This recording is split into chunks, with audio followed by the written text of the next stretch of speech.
À 18 ans, vous devenez toujours opposé au mariage. Mais quand vous aviez 3 ans, vous étiez pour le mariage de vos parents. Donc c'est à vous de voir si vous voulez vivre une vie où émotionnellement vous êtes toujours à la recherche de quelqu'un, ou vous réglez ça d'une certaine manière pour pouvoir utiliser votre intelligence et votre temps pour créer autre chose.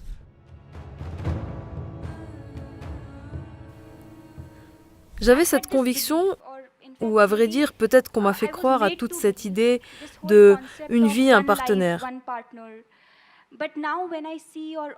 Mais maintenant, quand je vois ou observe, les relations monogames ne semblent plus exister. Toute l'idée a disparu.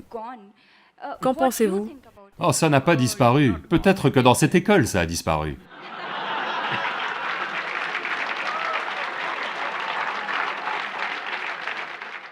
Dans le reste du monde, ça n'a pas disparu.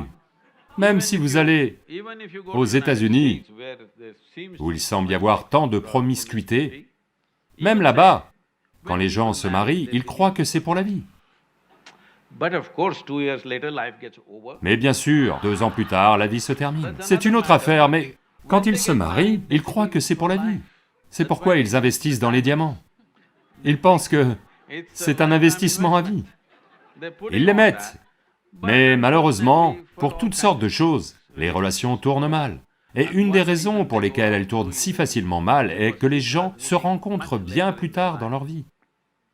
Voyez, quand les gens se rencontrent bien plus jeunes, quand leur personnalité n'était pas solidifiée, ils se rencontraient tôt, 17, 18 ans.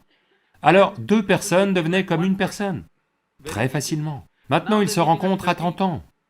Maintenant, les 2 sont solidifiés, 2 blocs de béton. Mais je vois que des jeunes, s'ils se marient, ils restent ensemble. Si les gens se marient à plus de 50 ans, ils restent ensemble, parce qu'ils se sont à nouveau assouplis, le béton est à nouveau. Entre 30 et 50 ans, c'est un peu un bloc de béton. Vous savez, de fortes personnalités. Maintenant, des frictions ont lieu. Eh bien, s'ils sont sages, ils trouveront quelque chose au-delà. Donc la monogamie et la polygamie, ou tout autre genre de gamie, si vous voulez voir, la chose importante que nous devons comprendre, c'est que, vous savez, nous sommes tous ici, vous et moi sommes ici. Ça veut dire qu'un homme et une femme se sont réunis il y a un certain temps. Peut-être que vous pensez, ah, ce sont des parents, vous savez. Ils n'aiment pas, ils ne font pas l'amour, ils ne font rien. C'est seulement parce qu'un prêtre a prononcé un mantra que vous êtes nés, probablement. Non, ce n'est pas comme ça. Quelqu'un avait un besoin physique, alors ils l'ont géré par le mariage, et nous sommes ici. À 18 ans, vous devenez toujours opposé au mariage.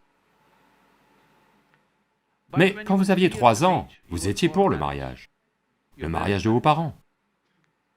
Quand vous aviez 3 ans, n'étiez-vous pas content que vos parents aient un mariage stable? Allô? À 18 ans, vous pensez à l'amour libre et pas de mariage et tout. Mais à nouveau, si vous atteignez 50 ou 55 ans, vous allez rechercher une relation qui dure.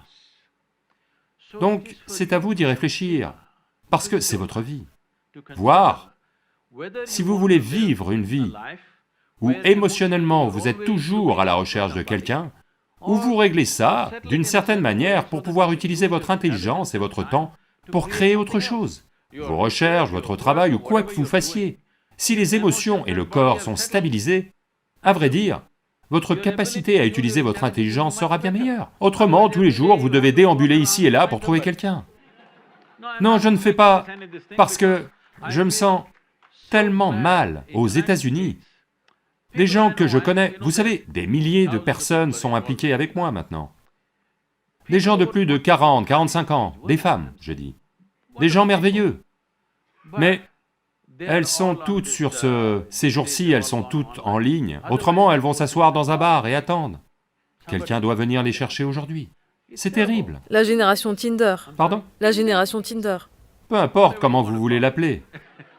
Quand une femme à 45 ans aurait dû être aimée et respectée dans une atmosphère appropriée, maintenant elle est assise là à attendre qu'un type étrange vienne vers elle, et elle va se faire une opinion dans les 10 prochaines minutes, quand il lui offre un verre, ou un dîner, ou quelque chose. C'est tragique. Ça ne veut pas dire que tout le monde va aller dans ce sens. Mais vous devez penser au bien-être au sens large. Avant de casser une structure sociale, vous devez voir si on peut la remplacer par une meilleure structure. À chaque moment de notre vie, que tout le monde le comprenne. Que ce soit une structure sociale, ou une structure politique, ou une configuration psychologique de la société, peu importe. Avant de la détruire, nous devons bien nous demander si nous avons un meilleur système alternatif. Sans système alternatif, si vous cassez ce fichu système qui fonctionne raisonnablement bien, alors ça va partir dans tous les sens.